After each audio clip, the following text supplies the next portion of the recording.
नमस्कार मित्रों, मैं विवेक त्रिपाठी आपका अपने YouTube channel Pratyush learning centre में बहुत बहुत स्वागत करता हूं।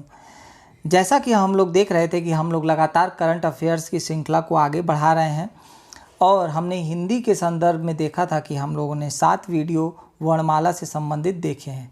अब उस श्रृंखला को आगे हम लोग बढ़ाएंगे, नियमित अंतराल पे अब हिंदी के भी वीडियो आपके पास जाना प्रारंभ कर देंगे।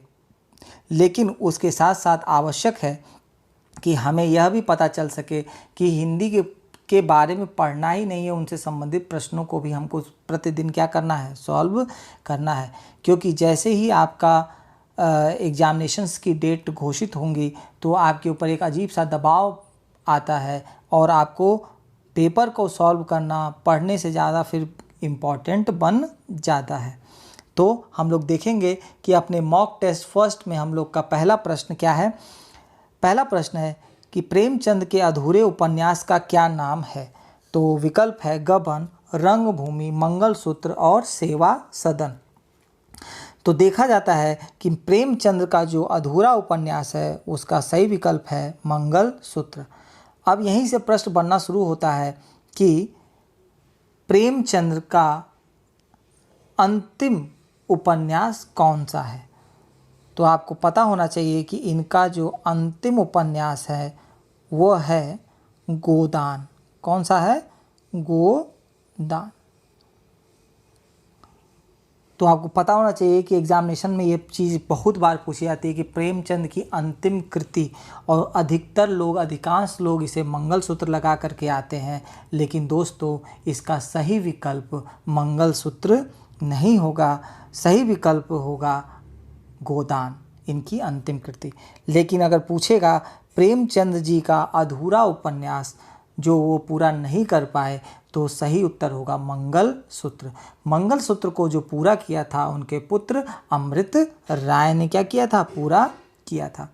देखिए दोस्तों, आज मैं आपको पेपर सॉल्व करने से पहले एक महत्वपूर्ण चीज़ बता दूं कि हम लोग के साथ समस्या क्या रहती है कि हम लोग को यह लगता है कि हम लोग प्रश्नों को सॉल्व करने बैठ गए हैं और हमें क्या है, हम भगा भगा करके वीडियो को प्रश्न सॉल्व कर लेते हैं। लेकिन दोस्तों, आप 15 प्रश्न के उत्तर ज़रूर प्राप्त कर पाओगे, लेकिन उन प्रश्नों के पीछे जो चीज़ें बताई जाती हैं वो 15 गुणे 2 के बराबर होती हैं। लगभग 30 से 40 क्वेश्चन उसमें और भी क्या होते हैं, जुड़े होते हैं। उन चीज़ों से हम अछूते रह जाते हैं तो हमको केवल फिर क्या हो जाता है, वो वीडियो हमारे लिए रटने के समान हो जाता है। केवल हम उनको रटते हैं लेकिन वो हमारे किसी काम आने वाला नहीं होता है। तो इसलिए कभी भी किसी का भी अगर आप वीडियो अगर आप देखते हैं तो स्टार्टिंग में ज़रूर देखें उसको कि वाकई में वो क्या बोलना चाह रहा है। और अगर आप वीडियो को पूरा देखेंगे तो आपको वीडियो पूरे अच्छे से क्या होगी, समझ में आएगी।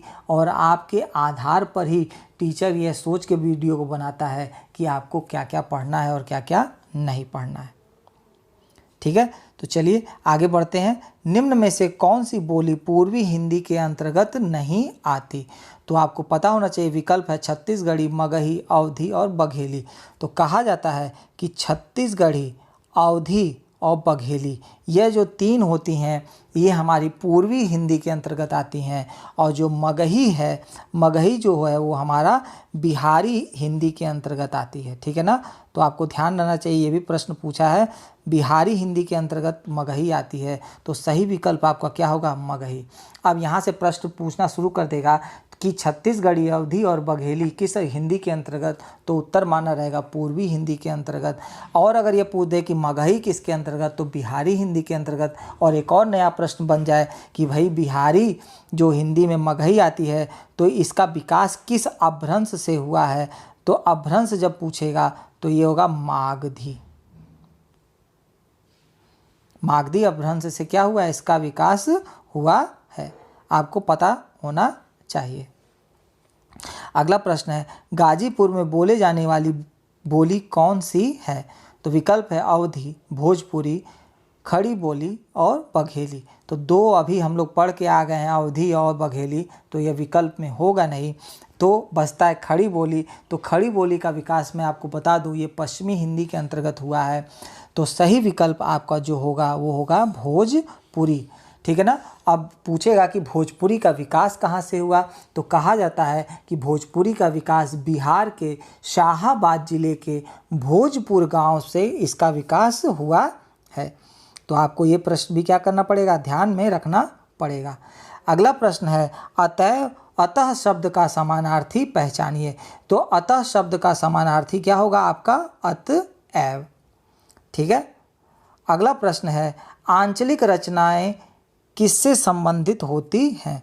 तो आंचलिक रचना, सबसे पहले आपको जानना जरूरी है कि आंचलिक होता क्या है।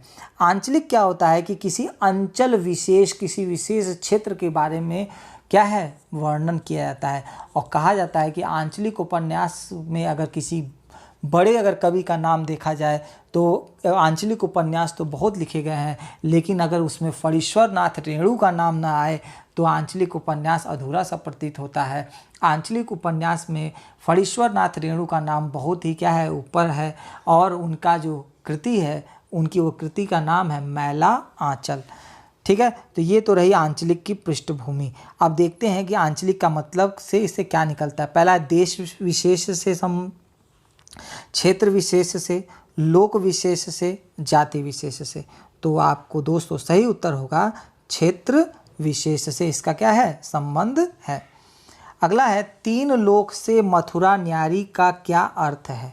तो दोस्तों इसका सही उत्तर होगा सबसे निराला। बहुत ही आसान प्रश्न है ये। अगला प्रश्न है कुर्सी पर मास्टर जी बैठे हैं, इस वाक्य में कुर्सी शब्द किस कारक में है।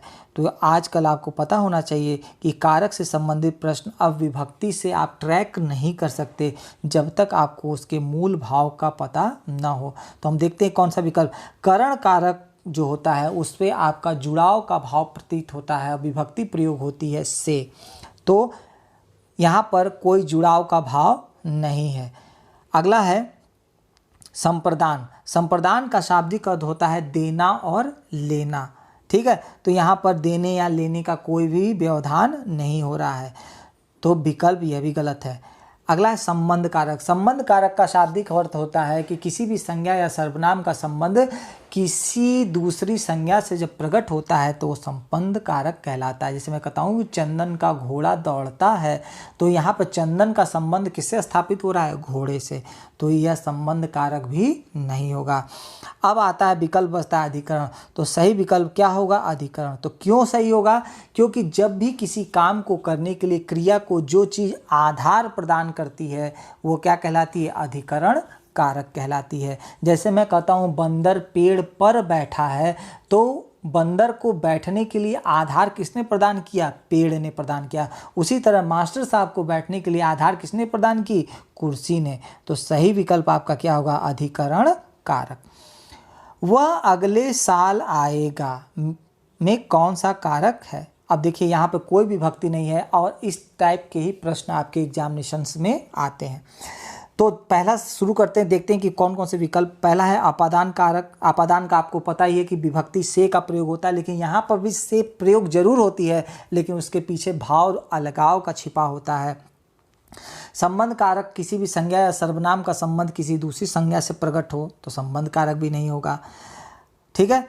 अधिकरण कारक क्या होता है कि मैंने वो क्रिया को करने का आधार प्रदान करे, और कर्म कारक में आपको पता ही है कि जब क्रिया का फल किस पे पड़े, कर्म पर पड़े। तो इसका सही उत्तर होगा आपका अधिकरण कारक, क्योंकि वह अगले साल आएगा। अब उसके आने का जो डिपेंडेंसी है वो उस साल के ऊपर क्या होता है, निर्धारित होता है, जिसके वजह से सही विकल्प इसका क्या होगा, अधिकरण कारक। अगला शब्द है, अगला प्रश्न है ठठेरा शब्द का लिंग परिवर्तन कीजिए। तो दोस्तों ठठेरा शब्द का सही उत्तर होगा ठठेरिन होगा। ठीक है। अगला प्रश्न देखते हैं, परिक्रमा में कौन सा उपसर्ग है। तो सबसे पहले हम लोग देखेंगे कि उपसर्ग होता क्या है। तो आपको पता होना चाहिए कि जब भी किसी शब्द के आगे जब कोई शब्द जुड़ जाता है तो वो क्या होता है, उपसर्ग होता है, और उसके मूल भाव में वो क्या कर देता है, परिवर्तन ला देता है। प्रत्यय क्या होता है कि जब भी किसी शब्द के बाद में अगर कोई शब्द जुड़ता है और उसके भाव में परिवर्तन होता है तो वो क्या कहलाता है, प्रत्यय कहलाता है। तो परिक्रमा, तो इसमें क्या होगा आपका सही उत्तर होगा परी। ठीक, अगला है निम्न में से कौन सा शब्द तद्भव है।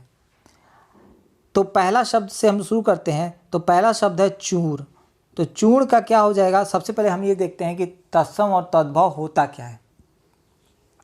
तो दोस्तों आपको पता होना चाहिए तत्सम वे शब्द होते हैं जो संस्कृत के शब्द होते हैं और बिना किसी परिवर्तन के हूबहू वर्तमान में हिंदी में प्रयोग हो रहे होते हैं, वह शब्द तत्सम कहलाते हैं।